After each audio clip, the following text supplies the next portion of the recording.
So viewers, welcome back to my YouTube channel another new video. তো আপনি যদি আমার এই চ্যানেলে নতুন হয়ে থাকেন তাহলে আপনাকে সুস্বাগতম। তো সরকার অনলাইন থেকে আমি তন্ময় বলছিলাম। তো আজকের টিপসটা হচ্ছে যে আপনি আপনার ইউটিউব চ্যানেলটা ক্রিয়েট করছেন, এই ইউটিউব চ্যানেলে আপনি কিভাবে আপনার সাবস্ক্রাইবার বাড়াবেন। তো সাবস্ক্রাইবার বাড়ানোর জন্য সঠিক একটা আমি নিয়ম আপনাদের বলে দেবো এই ভিডিওতে।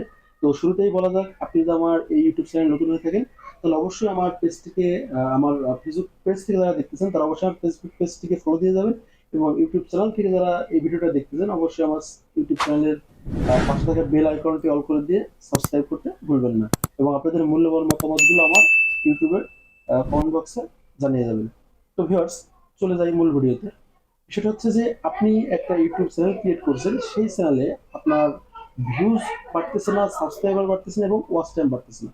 তো প্রথম কথা হচ্ছে যে আপনি যদি আপনার সাবস্ক্রাইবার না বাড়ে তাহলে তো আপনার ওয়াচ টাইমটা বাড়ার সম্ভাবনা খুবই কম, কারণ আপনার যখন সাবস্ক্রাইবার বাড়বে তখন আপনার ভিডিওগুলো ওই ধরনের অডিয়েন্সের মাধ্যমে পৌঁছে যাবে। তো আপনি সাবস্ক্রাইবার বাড়াতে হলে যে কাজটা করবেন সেই কাজটা হচ্ছে সর্বপ্রথম আপনার যে ধরনের ভিডিও আপনি পোস্ট করবেন, আপনার চ্যানেলে যে স্টেপের ভিডিও দেওয়ার জন্য আপনি চ্যানেলটার নাম ক্রিয়েট করছেন সেই ধরনের কিছু টেক ভিডিও যদি হয় তাহলে টেক ভিডিও, ফানি ভিডিও হলে ফানি ভিডিও, এবং কিছু শিক্ষণীয় যদি অন্যান্য ভিডিওগুলো আপনি পোস্ট করেন তাহলে সেটা সেইভাবে আপনার ডেসক্রিপশন দিয়ে 15 সেকেন্ড বা 20 সেকেন্ডের ভিডিও আপনি আপনার চ্যানেলের শর্টে পোস্ট করবেন।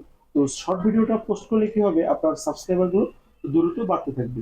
তো আপনি যদি সাবস্ক্রাইবার দ্রুত বাড়াতে চান সেক্ষেত্রে অবশ্যই আপনার ইউটিউব চ্যানেলের শর্ট ভিডিওটা কিন্তু খুব একটা ইম্পর্টেন্ট একটা বিষয়। তো আপনি যদি সাবস্ক্রাইবার বাড়ান তাহলে আপনার অবশ্যই আপনাকে শর্ট ভিডিও পোস্ট করতে হবে, এবং শর্ট ভিডিওটা পোস্ট করতে হবে এভাবে যে আপনি যে টাইটেলের ভিডিও তৈরি করছেন ওই ধরনের কি ধরনের ভিডিও আপনি তৈরি করছেন সেটাকে আপনার পোস্টে লিখতে হবে, এবং আপনার আকর্ষণীয় একটা প্রত্যেকটা ভিডিওর একটা আকর্ষণীয় একটা থাম্বনেল থাকে, সেই থাম্বনেলটিকে আপনার সিলেক্ট করতে হবে যে আপনি এই ভিডিওতে এই থাম্বনেলটা দিলে আপনার ভিডিওটা সবাই দেখবে বা অডিয়েন্সরা দেখার চেষ্টা করবে। তো সেজন্য আপনাকে সুন্দরভাবে ডেসক্রিপশনে লিখতে হবে, এবং আপনার অডিয়েন্সদের দেখে বোঝার জন্য একটা যে থাম্বনেল অ্যাড করতে হয় সেটা আপনাদের অ্যাড করতে হবে। তো ভিডিওটা সর্বোচ্চ আপনি 15 সেকেন্ডের ভিতরে রাখার চেষ্টা করবেন যদি শর্ট ভিডিওগুলো বর্তমান মিলিয়ন মিলিয়ন ভিউজ হয়, কারণ শর্ট ভিডিওগুলো সবাই দেখার চেষ্টা করে।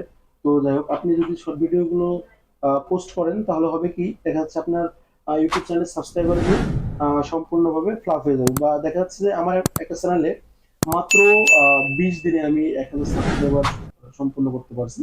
তো এটা হচ্ছে আমার পার্সোনাল ইউটিউব, হচ্ছে আমার পার্সোনাল কিছু ভিডিও আমি ওইটাতে পোস্ট করি, মাত্র 20 দিন লাগছে, এবং 20 দিনে আমার কিন্তু 1000 ঘন্টা ওয়াচ টাইমও কিন্তু হয়ে গেছে। তো আসলে আপনি যদি লেগে থাকেন তাহলে সবকিছুই সম্ভব। তো এই জন্য আপনাকে সাবস্ক্রাইবার যখন আপনি বাড়াতে চাবেন তখন আপনাকে অবশ্যই শর্ট ভিডিও পোস্ট করতে হবে। শর্ট ভিডিও যখন পোস্ট করবেন তখন দেখবেন যে আপনার ইউটিউব চ্যানেলে ওরা দেওয়া সাবস্ক্রাইবার কিন্তু বাড়তে থাকবে। তো আপনি অনেকের ভিডিও দেখেন, দেখা যাচ্ছে অনেকে অনেকভাবে আপনাকে বোঝাচ্ছে বা বিভিন্ন ধরনের ভাবে মানে আপনাকে বোঝাচ্ছে, তো ওইগুলো আসলে কোনো কথা না ভাই। এটা হচ্ছে মূল কথা হচ্ছে যে আপনার শর্ট ভিডিওতে আপনার হিউজ পরিমাণে সাবস্ক্রাইবার বাড়বে, এবং ওয়াচ টাইমও কিন্তু বর্তমান ইউটিউব কোম্পানি কিন্তু দিচ্ছে যে আপনি শুধু শর্ট ভিডিওতে এখন বর্তমান 3টা জিনিস রিলেটেড হচ্ছে, একটা হচ্ছে আপনার ভিউজ বাড়তেছে, সাবস্ক্রাইবার বাড়তেছে, এবং আরেকটা হচ্ছে ওয়াচ টাইম বাড়তেছে। কিন্তু আগে যে বিষয়টা ছিল শুধু শর্ট ভিডিওতে সাবস্ক্রাইবার বাড়তো কিন্তু ওয়াচ টাইম বাড়তো না, কিন্তু বর্তমানে আমাদের ইউটিউব কোম্পানি এতটা আমাদের জন্য সুযোগ করে দিয়েছে যে শর্ট ভিডিও থেকে সবকিছু কমপ্লিট হয়ে যাচ্ছে। তো ভিডিওটা দেখে যদি নতুন কিছু শিখে থাকেন তাহলে অবশ্যই আমার চ্যানেলটিকে সাবস্ক্রাইব করে পাশে থাকা বেল আইকনটি অল করে দিয়ে ভুলবেন না, এবং আপনাদের মূল্যবান মতামতগুলো আমার কমেন্ট বক্সে জানাবেন। তো আগামী ভিডিওতে আবার দেখা হবে।